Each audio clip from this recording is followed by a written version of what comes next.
Vamos dar início aqui a mais uma das nossas séries. Esta eu intitulei como Síntese Histórica do Ocultismo Moderno, ou a Matriz Cabalística e a Subversão da Tradição. O intuito e interesse básico deste tema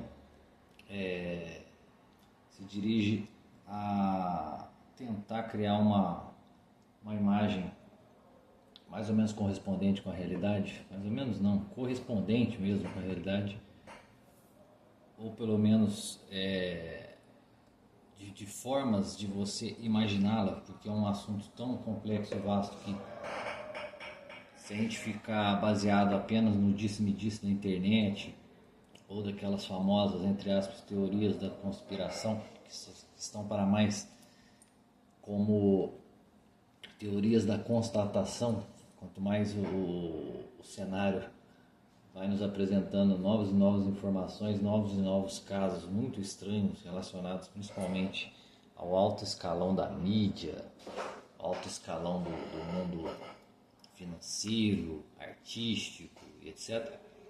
Isso vai na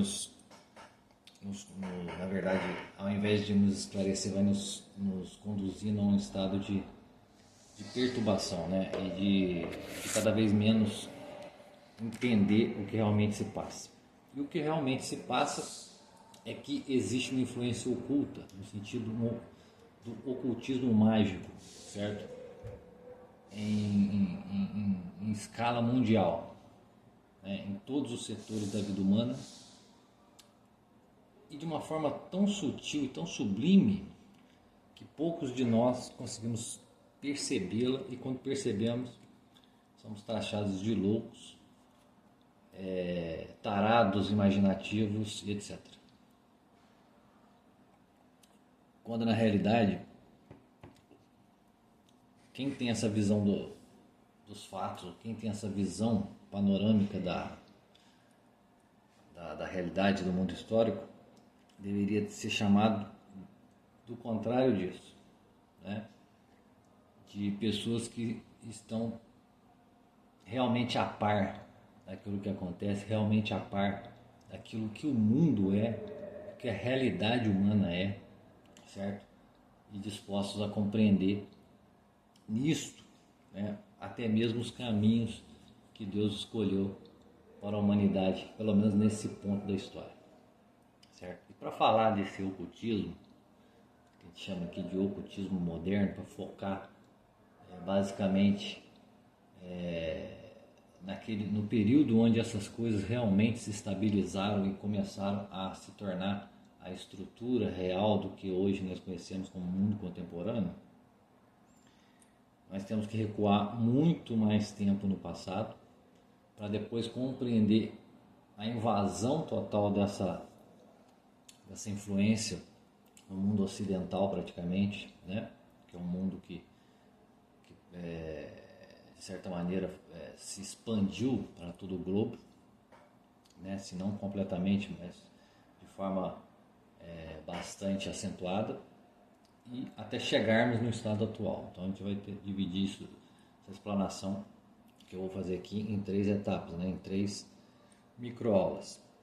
Então, como introdução, a gente pode dizer que a história do Ocidente, ela geralmente é retratada ou narrada sob a ótica do progresso técnico e da racionalidade, né, que a gente podemos aqui chamar de secularização racionalista. Então, a técnica e a razão são os traços fundamentais pelo qual o Ocidente ou a história do Ocidente é frequentemente narrada. Porém, nela se esconde, né, sob sua superfície, sob sua espuma, vamos dizer assim, né, um mar muito profundo, né, uma corrente subterrânea de influências tanto doutrinais quanto práticas, né, que nada mais fizeram do que moldar decisivamente as formas de comportamento social, as formas de estrutura de poder, né, e tudo aquilo que nós conhecemos como mundo contemporâneo. Então, o ocultismo moderno, nós podemos dizer que ele não é de forma alguma um fenômeno isolado, ou seja, um fenômeno de excêntricos, né, mentes supersticiosas, homens que aparecem com sei lá, com manias, trejeitos e práticas estranhas, né? Pessoas fora da curva, como foi Swedenborg lá na Suécia, Mesmer, Cagliostro, né? A figura de Saint-Germain, Saint-Martin, etc, aí que você vai encontrar nos livros relacionados, que a gente vai deixar como referência também aí na descrição do vídeo. Então, não é questão de homens excêntricos, é uma verdadeira ressurreição de tradições arcaicas que foram metodicamente sendo inseridas ou sendo amplificadas dentro daquele terreno fértil, né, que foi encontrado quando a Igreja Católica, o poder católico, começou a perder sua hegemonia tanto cultural, tanto espiritual e também política, né? A influência política da Igreja foi diminuindo, então essas práticas passaram a ser, vamos dizer, toleradas por gente da elite, por reis, por príncipes e etc. Então, a partir daí começa, né, por volta do século XV, o derrame de toda essa influência dentro do Ocidente. Então, aqui na série, a gente quer sustentar com essa síntese que esse fenômeno do ocultismo, né, que na verdade ele deriva de uma matriz cabalística, da Cabala, certo? Então a gente vai falar disso também. Essa é a tese fundamental e de como, além de derivar da Cabala judaica talmúdica, ela é vamos dizer, o motor ou a seiva que percorre as veias aí do nosso mundo. Então, alimentado aí esse cultismo, alimentado pela Cabala talmúdica, né, ele foi sobrevivendo e se desenvolvendo na Europa e também no Oriente ao longo dos séculos. E foi servindo de base para o surgimento de fenômenos como sociedades secretas, de fenômenos como revoluções políticas e sociais, né, que nada mais fizeram do que romper, né, os valores tradicionais de tipo católico. Eu podia falar valores tradicionais cristãos, mas isso não vai fazer tanto sentido, porque se você no século XV falasse de valores tradicionais cristãos, você sabia muito bem do que você estava falando. Então, a partir desse derrame do ocultismo em toda a sociedade, em toda a estrutura civilizacional ocidental aí nos últimos 4, 5 séculos, o termo cristão se tornou um troço ambíguo, certo? Então a gente vai se referir aqui ao catolicismo, porque o catolicismo foi e é o verdadeiro inimigo dessa corrente, né? Ou de pelo menos das correntes que compõem este fenômeno. Então, romper com os valores tradicionais católicos, né, foi justamente o objetivo das sociedades secretas em geral e das próprias revoluções. Então, nós vamos tentar aqui sintetizar essa história, né, tentar expor sua origem, um pouco do seu desenvolvimento e até o seu caráter ou estado atual, né, e ver que isto é um fenômeno de influência mágica mesmo, não mágica no sentido do David Copperfield, do Mr. M, etc. Né? É mágica no sentido da manipulação sutil ou da manipulação de matéria sutil para fins práticos, para fins objetivos. Certo? Isso se espalhou para todos os meios de cultura, educação, arte, filosofia, ciência, tudo isso está impregnado hoje através desse movimento, desse processo histórico vastíssimo, que já engloba de pelo menos 5 séculos. Certo? Então, o que é a Cabala? A Cabala, né, a palavra Cabala, de origem hebraica, nada mais é do que tradição recebida. Então, tudo aquilo que você recebe enquanto tradição, quanto transmissão de um conhecimento, de um comportamento, de uma prática, tudo isso indica a palavra Cabala. Porém, no sentido mais estrito, Cabala é uma tradição recebida, uma tradição específica, né? Uma tradição de alto nível, ou seja, algo de severa importância, né? Que vai sendo passado de geração em geração. Essa Cabala, né, segundo o padre Júlio Menvielli, que escreveu o livro Da Cabala ao Progressismo, que é um dos melhores livros sobre o assunto, na verdade ela tem origem, né, na criação do homem, certo? Já na criação do homem, esta Cabala, a Cabala, né, ou seja, o conhecimento transmitido, né, já se encontra ali. E esta Cabala, né, ela é transmitida pelo próprio Deus ao homem, né? O próprio Deus transmite isso para Adão, certo? Porém, o próprio Adão, sob influência do mal, ou seja, a influência do demônio, ele acaba por corromper essa Cabala, né? Por dar a ela um significado ou uma qualidade diferente, certo? Ele despurifica a Cabala recebida por Deus, certo? E nisso, como o padre Júlio Menvielli explica no seu livro, dá origem a uma segunda Cabala, que coexiste com a Cabala purificada, a Cabala divina, né?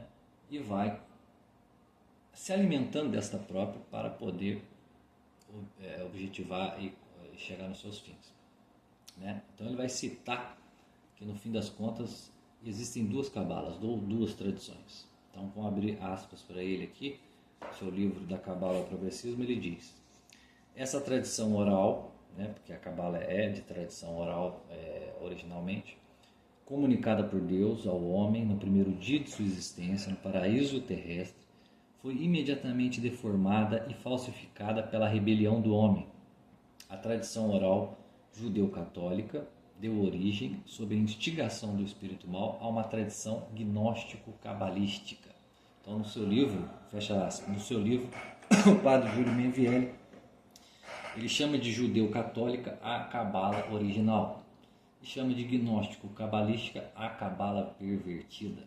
A Cabala original, né, é o conhecimento da vontade divina, do plano divino, certo? Desde o plano natural ao plano sobrenatural, é o próprio conhecimento também da Santíssima Trindade, do projeto de Deus encarnar-se, né, no homem, na figura do seu Cristo, certo? Esses mistérios todos estavam contidos nessa Cabala passada a Adão, mas a partir do momento que ele peca, a partir do momento que ele é seduzido, né, através da influência da mulher,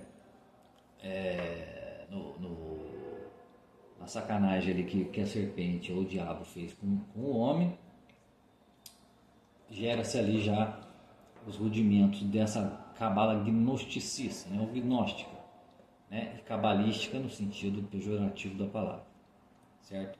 Então essa Cabala pejorativa, gnóstica, né, nada mais é do que a tradição primordial desviada, né? E nessa tradição gnóstico-cabalista, o homem, longe de ser um receptáculo, né, aquele que recebe algo de Deus, algo puro, né, ele passa a ser o próprio criador, ou elaborador, ou construtor de todo um sistema de ficções que se referem ao próprio Deus, que se referem à própria substância divina, à própria vontade divina, a própria ação divina, como Deus é, como Deus age, etc, etc. Não só a Deus, mas o próprio mundo e o homem. Então, nesse sentido, a Cabala gnóstico, cabalista, né, ou tradição desviada, ela vai ser uma coisa antropomórfica, né, vamos dizer assim, né, vai ser uma coisa de influência do homem para o homem. Então, é um momento que o homem ele realmente se fecha para Deus e se abre apenas para o seu mundo interpessoal, ou seu mundo subjetivo, né? Ou seu mundo fechadinho aqui da sua casinha, da sua consciência, né? Então aí nós já vemos a linha que corta essas duas tradições. Se uma é o receptáculo, o homem é receptáculo, na outra o homem é construtor, criador, inventor, formulador, certo? E a partir de Caim, né, Abel, filho de Adão, ele conservava a cabala pura. Caim preferiu a cabala desviada. E a partir dali, Caim, ele é como se fosse a fonte para todos esses erros que vieram desde esse passado remotíssimo da humanidade, desde a sua origem até os dias atuais. É uma linha que segue, é uma força que segue, só que é uma força que não convém ou não condiz só à existência humana, mas sim à existência humana em relação a uma ordem natural que implica seres que são de natureza puramente espiritual, no caso, anjos e demônios. Então, com o passar dos séculos, após a retirada de Abraão do meio desse povo, né, da terra lá de Canaã, sei lá, aquele pessoal que praticava a magia, que praticava a cabala gnóstica, né, ou a cabala desviada, vamos aqui colocar a cabala primordial, ou a tradição primordial e a tradição desviada, para facilitar. Então, a partir do momento que Abraão sai, e ali Deus está conservando nele, né, algo que estava lá em Abel e desviando ele de algo que estava em Caim, certo? E depois foi posteriormente ressuscitada em Cã, filho de Noé, e assim sucessivamente até chegar ao tempo de Abraão. E depois disso tudo, né, após Moisés, após toda o povo hebreu no Egito e tudo mais, até chegar no cativeiro da Babilônia, essa tradição desviada, ela foi sobrevivendo em diversos povos, certo? E quando chega o povo eleito no seu cativeiro na Babilônia, mais ou menos no exílio, né, mais ou menos ali no século 6 a.C., ali, o que houve ali? Ali houve uma fusão, ou um contato, né, uma contaminação de elementos de tradições mágicas, de tradições ocultistas, né, nesse sentido que nós estamos falando aqui, que foram se conectando à antiga cabala primordial, né, a tradição pura, que vem desde lá do Éden, que Deus deu para Adão, e foi sendo conservada, e não só conservada, ela foi progredindo conforme as revelações divinas, né, conforme Noé, depois conforme Abraão, etc., Moisés, ela foi sendo progressivamente amplificada a fim de chegasse no seu cume, ou na sua perfeição, que seria em Cristo, certo? Mas ali no exílio, 6 séculos antes do Cristo, esta cabala que ainda era conservada, ela se mistura com a outra, corrompendo-a, né? Acontece ali uma amálgama de filosofia grega, de filosofia oriental, né? E vai criando um sistema que se opõe radicalmente, né, à própria revelação mosaica, por exemplo. Houve isso também no tempo de Moisés, no Egito, etc. Mas como existia a figura de Moisés, uma figura imponente, né, um profeta de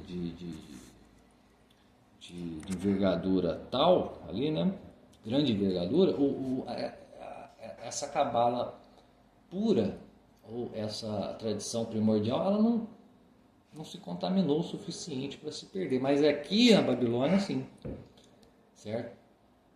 E a partir dali, o que passou a acontecer com a cabala, né? Ela ficou conhecida como a cabala judaica, né?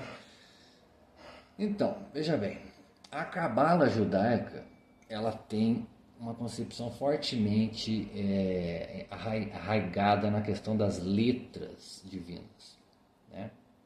Segundo eles, as letras são expressões, mais ou menos expressões, né, do que é Deus. E certa disposição das letras, que são como inspirações de Deus, expirações de Deus, né? Essa disposição das letras é que faz a beleza, né? A excelência do universo, a ordenação do universo. Então Deus se utiliza dessas letras, dessas forças cósmicas, né? Para poder organizar e dar a magnificência do universo. Então os cabalistas, nesse sentido aí, nessa época, eles tentam a todo custo obter, né, pelo arranjo de certas palavras que são construídas a partir dessas letras, né, em uma certa ordem, etc., gerar efeitos miraculosos neste mundo. Porque se este mundo é feito de letras divinas e essas letras organizadas formam palavras, o idioma hebraico, né, o idioma sagrado dos judeus, etc., ele é uma expressão desta linguagem divina, certo? E essa linguagem divina é a linguagem criadora de Deus, é a linguagem de Deus que faz as coisas acontecerem. Então, o homem aprendendo, né, como organizar essas palavras, ele pode obter efeitos a partir dessas palavras, e efeitos miraculosos, certo? Então, os iniciados ali, né, os conhecedores da Cabala, desses conhecimentos mais profundos sobre Deus e etc., o que eles estão pretendendo? Eles querem captar, né, aquele encadeamento que existe entre as causas secundárias e os espíritos ou inteligências superiores, ou seja, as causas secundárias são as causas naturais e aquilo que eles chamam de causas sobrenaturais, ou seja, os espíritos ou anjos, ou sei lá, sefirotes, como eles chamam, que são aqueles que estão, vamos dizer, sobre esses efeitos secundários. Então, através dos efeitos das causas secundárias, você chega às inteligências superiores, então você se conecta a elas. Então é todo um sistema de você criar uma forma de você manipular o próprio universo, certo? Isso contrasta totalmente com a ideia original da tradição primordial, que é justamente, não é a manipulação do universo, não é o conhecimento para a construção, para a deliberação do homem, no sentido dele adentrar nesses mistérios profundos, nesses limites insondáveis da existência, mas sim para ele contemplar, para ele poder contemplar, né, a ordem natural criada por Deus, certo? Tudo bem, agir, deliberar até um certo limite, tudo, mas sempre dentro do contexto de que você está ali, né, praticamente servindo aos interesses de Deus e não ao contrário. Então, em contraste com a tradição primordial, onde Cristo é a perfeição, né, existe a adulteração, que começa lá no Gênesis e praticamente se conclui mais ou menos nesses 6 séculos que antecedem o Cristo. Então é aquilo que está lá no Gênesis, é o homem desejando algum bem espiritual que está acima da sua própria medida. Ele não deve almejar um bem espiritual que só é de direito de Deus, não é de direito nem dos anjos. Por tal, Lúcifer e outros anjos foram jogados no abismo, né? Porque no fundo, há nisso radicado o pecado principal, é o pecado da soberba, que é o que derrubou o homem, é o que derrubou o diabo, certo? Então, desde o pecado de Adão, que foi um pecado de gnose, né? Ou seja, de conhecimento, através, ele queria um conhecimento que não era devido a ele, né?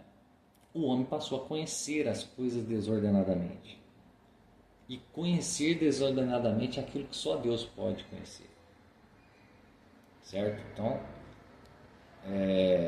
isso se completa, né? Essa contaminação se completa justamente nesse exílio da Babilônia.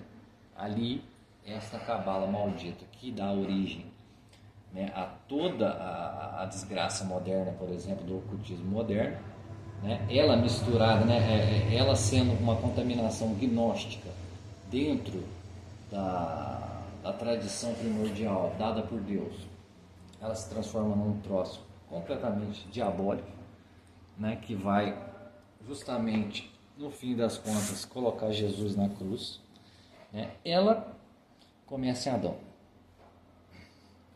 certo? Então temos aqui uma passagem do Júlio Mivielli no seu livro, vamos abrir aspas para ele, que ele fala algo sobre isso. Ó. Daí que Deus diga a Adão, por ter ouvido a tua mulher, e diga Deus à serpente, por ter feito isto, maldita será entre todos os rebanhos. A gnose do homem vai então regularmente misturada com a influência do demônio e da sexualidade. Ou seja, essa gnose desviada, ela vai desde... Então, num certo sentido, ele está dizendo aqui, Júlio Menvielli, que esta gnose pervertida, que começa já em Adão, né, no Gênesis, percorre séculos e mais séculos, o dilúvio e depois do dilúvio, né, tira Abraão de dentro desse mundaréu de bagunça e vai sendo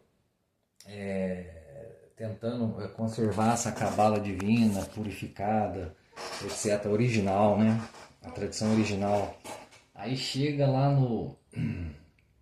na Babilônia, e há essa fusão de fato e tudo mais. O padre Júlio Menvielli está indicando que ela vai estar sempre ligada às duas figuras, né, que meio que causaram, né, ou participaram dessa contaminação lá no início, que é a mulher e a serpente. A mulher por intermédio da sedução, da sexualidade, por quê? Porque Adão ele seguiu a sua mulher, né? Então há ali uma denotação de sexo, né, neste erro fundamental.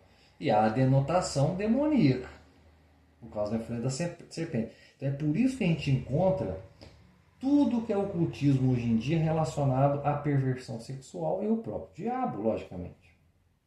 Certo? Por quê? Porque no fim das contas, isso daí serviu como uma sistemática. E como ele mesmo diz, o Júlio Menvielli, a partir do Gênesis, a partir dessa contaminação, surgem dois sistemas de pensamento, que eu aqui sintetizei como o homem por Deus, ou seja, o homem que vive por Deus, e o outro que é o homem que vive pelo homem. Então são duas formas fundamentais que foram se prolongando ao longo da história, certo? E que uma delas, que é a cabala pervertida, ela se dá em três grandes momentos, como diz o Júlio Menvielli, na Babilônia do século VI, né? Lá na idade do surgimento do cristianismo, onde elas também, ela tem uma grande influência nas heresias, etc., de tudo aquilo, na própria morte do Cristo, certo? E depois de muitos séculos no judaísmo medieval, que vai penetrando até chegar na ressurreição dessas tradições dentro do Renascimento, etc., e depois vai dar origem na modernidade. Certo? Então, como mais uma vez citando aqui o Júlio Menvielli, tem uma hora do livro que ele diz assim, ó, abre aspas, os judeus que no século VI foram deportados para a Babilônia tiveram ali a oportunidade de se relacionar com todas as religiões e tradições do mundo e, consequentemente, com todas as gnoses pagãs da humanidade, cujo conteúdo é o mesmo em todas elas, ou seja, é o mesmo erro fundamental que vem desde lá do Gênesis, de o ser humano tentar compreender Deus à sua maneira, ou seja, obter um conhecimento, um dom espiritual que não lhe é devido, que é uma espécie de conhecimento que só Deus pode ter e nem os anjos podem ter. Então esses anjos malandros e vagabundos que viraram demônios, eles passaram todo esse tempo seduzindo, incitando e excitando homens a caírem no erro e formarem cada vez mais desgraça no mundo, né? Que é justamente a cabala pervertida, a tradição pervertida, que chegou até nós sob a forma de ocultismo moderno. Então as raízes cabalísticas da modernidade só pode ser a ruptura com o Logos, porque o Logos é a razão divina, é a razão que vem ao homem, não o homem que vai a essa razão, e ela se dá basicamente, ou de forma perfeita, na sua encarnação, na encarnação do Logos. certo? Então, onde vai acontecer a ressurreição das tradições antigas, ou seja, dessa cabala pervertida? Vai se dar mais ou menos no século XV. A gente, né, como disse, houve ali os 3 picos fundamentais dessa contaminação na Babilônia, depois ali nos primeiros séculos do surgimento, um pouquinho antes, um pouquinho depois do surgimento né, da vida do Cristo, né, ali também teve uma disrupção de esse fenômeno cabalístico, né, negativo ou pervertido. E depois de séculos, isso vai surgir de novo no judaísmo medieval, que vai penetrar de tal forma que vai ser, por exemplo, algo fundamental no Renascimento. O Renascimento, né, longe de ser apenas um retorno lá às artes clássicas, né, como diz nos livros de história, na verdade ele foi o palco, né, o teatro de uma síntese perigosíssima. Né? Quem fala disso é o Eugene Michael Jones no seu livro O Espírito Revolucionário Judaico. O que ele diz que acontece ali? Ali há a perfeita e completa rejeição do logos cristão, certo? A razão divina encarnada. Isto abriu espaço para o irracionalismo, portanto, para a busca do poder gnóstico sobre todos os aspectos da realidade. Então, quando os judeus vão lá e negam o Logos encarnado, eles negam o Logos divino como um todo, certo? E a partir daí, um movimento, né, vamos dizer, aquilo que foi contaminado na Babilônia, definitivamente, aí se sedimenta como um ódio direto ao Logos, certo? Até chegar na queda de Constantinopla, lá no ano 1450, 53, não lembro bem, isso daí veio a trazer para o Ocidente, né, o fenômeno da queda de Constantinopla. Não apenas aqueles manuscritos gregos que o pessoal foi traduzindo, foi utilizando, mas também um monte de textos herméticos, textos neoplatônicos. Isso tudo foi assim, rapidamente assimilado pela intelectualidade da época. Por quê? Porque a turma na época queria uma alternativa ao pensamento, vamos dizer, vigente, que era o quê? A escolástica medieval. E como ela já se encontrava numa certa decadência, num certo círculo vicioso, e por questões gerais, assim, até da peste e tudo mais, foi sendo perdido aqueles homens de qualidade, aqueles homens de alta inteligência, aqueles homens que dominavam a técnica filosófica, etc., foi diminuindo, caindo no nível intelectual, né? Esses homens estavam procurando já outros tipos de coisa, uma alternativa à escolástica medieval, à escolástica, né? Ao conhecimento, né? À técnica tradicional de conhecimento, de estudo, etc. Então, já nessa época, já do Renascimento, ali uma figura central nessa história toda é o tal do Cosme de Médici. Esse Cosme de Médici, ele encomendou a um sujeito chamado Marcílio Fitino, por exemplo, uma tradução do Corpus Herméticos, que era um desses escritos assim, bastante polêmicos, vamos dizer assim, bastante estranhos que existiam, né, da antiguidade.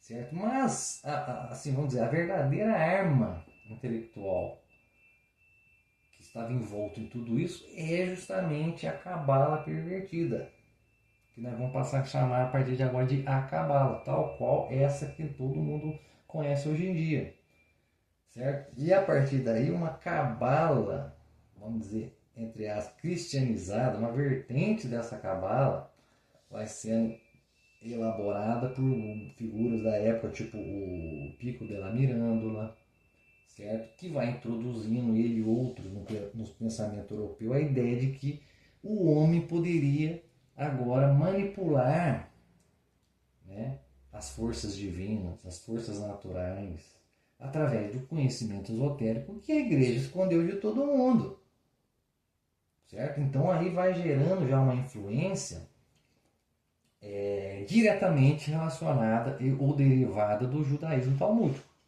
obviamente. É só ler o livro do E. Michael Jones, aí, O Espírito Revolucionário Judaico, que lá ele descreve minuciosamente como todo esse processo aconteceu. E isso foi se desenvolvendo meio que à margem da cristandade, né? Dentro do corpo cristão, né? da sociedade cristã. E acabou oferecendo, de certa maneira, uma alternativa metafísica, né? para o homem daquele período. Certo? Para ele começar a se compreender não só como um receptor da graça, mas, sobretudo, como um operador de forças cósmicas. Certo? Então, a gente pode, nesse contexto, definir aquilo que nós chamamos de ocultismo, ou seja, o fenômeno presente que deriva da Cabala e a Cabala que deriva de duas tradições, uma purificada e uma desviada ou pervertida, certo? Que tem um fundo gnóstico, ou seja, um fundo de tradições mágicas e esotéricas muito antigas, certo? Que são, no fim das contas, aquilo que surgiu, aquele desvio, aquela ressonância que surgiu, dissonância que surgiu lá no Jardim do Éden. A gente pode definir esse ocultismo moderno como um método de manipulação da matéria sutil através do encantamento mágico por intermédio da palavra. Certo? Então, o método de manipulação de matéria sutil através do encantamento mágico por intermédio da palavra é aquilo que nós estamos chamando de ocultismo moderno. Certo? E essa definição vai pressupor o quê? A existência de um plano intermediário, ou seja, há um plano intermediário, né, entre o espírito puro ou Deus e a matéria, né, o mundo espiritual e o mundo material, que é o que esses gnósticos renascentistas, por exemplo, chamam de anima mundi, né, aquilo que anima o mundo, certo? E através das suas práticas, dos seus ritos, ou seja, que estão sempre ligados ao exercício da linguagem, esses magos eles vão começaram a atuar sobre esta substância sutil para produzir efeitos no mundo físico. Então esse era o princípio. É o princípio que está justamente eclodindo nessa época, né, do Renascimento, né, ou da Idade Média tardia, né, no fim da Idade Média, e depois de um certo tempo vai gerar aquilo que nós conhecemos como um mundo moderno, certo? Que se impregna de uma forma nova de magia, ou seja, a magia da linguagem racionalista, que tem um fundo cabalístico, certo? E no fim das contas se baseia na premissa de que a linguagem, né, não é algo que apenas serve para descrever a realidade, mas para alterá-la. Tem um livro chamado Science and the Secret of Nature, de William Eamon, né, onde ele vai demonstrar que a ciência moderna, nascida mais ou menos nessa época, tem suas raízes não na racionalidade, como dizem, né, a pura racionalidade, mas nos próprios livros de segredo, de alquimistas, de magos, etc., que buscavam, pelo domínio técnico sobre a natureza, alterar o estado de realidade. Então, a transição, né, da contemplação da ordem divina para a manipulação técnica da matéria é justamente aquilo que marca o nascimento da modernidade. A modernidade ocultista, certo? Então, essa modernidade ocultista, ela nasce dessa transição que o William Eamon está dizendo no seu livro, a transição da contemplação para a manipulação. Então, ali o homem se torna um técnico de manipular a realidade, através do quê? De manipulações linguísticas e experimentais. Certo? Através da experiência, eles descobrem novas formas de elucidar o universo e, portanto, desencadear mudanças posteriores que podem gerar alterações no estado atual de coisas ou no estado futuro de coisas, e isso daí vai se tornando um processo, como Hegel diz, dialético, né, de tese, antitese e síntese, tese, antitese e síntese, que vai justamente ser chamado no futuro como o progresso técnico da humanidade, o progresso científico, ou a ciência moderna. Então tudo isso está embrenhado daquilo que nós chamamos de magia, ou seja, o uso da linguagem para a manipulação de forças sutis a fim de obter efeitos práticos na realidade. Certo? Então aqui, para a gente não tornar a aula muito longa, eu acho que dá para a gente parar aqui nessa exposição, dá para a gente parar aqui nesse tema, né? A manipulação da matéria sutil, que longe de ser aquela imagem dos magos, dos alquimistas, ali na modernidade, ou seja, após o Renascimento, ou durante o Renascimento até chegar na modernidade, aquilo se tornou, né, vamos dizer, foi se criado novas fórmulas, novas técnicas para você empreender este método, que é o método de manipular matéria sutil, né, ou pelo menos aquilo que eles creem ser matéria sutil, anima mundi, etc, etc, né, através de um encantamento mágico, ou seja, através de fórmulas, através de ritos, né, que são feitos por intermédio da palavra, ou seja, do discurso, da narração, né? Como os cabalistas dizem, né? Da organização das palavras, a gente altera o estado de coisas, né? Da realidade. Então, esta é a base da construção, é a construção do mundo moderno que eclodiu nesse mundo que a gente conhece hoje. Não a ciência pura, não a razão pura, a racionalidade pura, sem nenhum resquício como se diz, de crendice ou superstição, mas a própria superstição colocada como técnica, como magia, certo? Então na segunda aula, na próxima aula, né, se não der para a gente fazer em 3 partes, a gente faz em mais de 3 partes, não tem problema, ninguém tem pressa de acabar. A gente fala, né, sobre a influência do judaísmo talmúdico nessa história toda, certo? De como esse judaísmo talmúdico cabalista ele sobreviveu durante a Idade Média e ele eclode nesse fim da Idade Média, mais ou menos, e começo da Renascença, vai se alimentando da Renascença e vai utilizando desse processo humanista, do individualismo, tudo do Renascimento, para chegar até o momento em que se estabelece uma nova autoridade na sociedade europeia, na civilização europeia, que é a ciência. Certo? E a ciência não como vamos dizer, a expressão máxima da pura racionalidade, mas a ciência como expressão máxima da técnica mágica, vamos dizer assim, através das palavras e de certas experimentações. Tá ok? Então, vamos terminar por aqui. Muito obrigado a todos que nos ouviram. Até a próxima e valeu!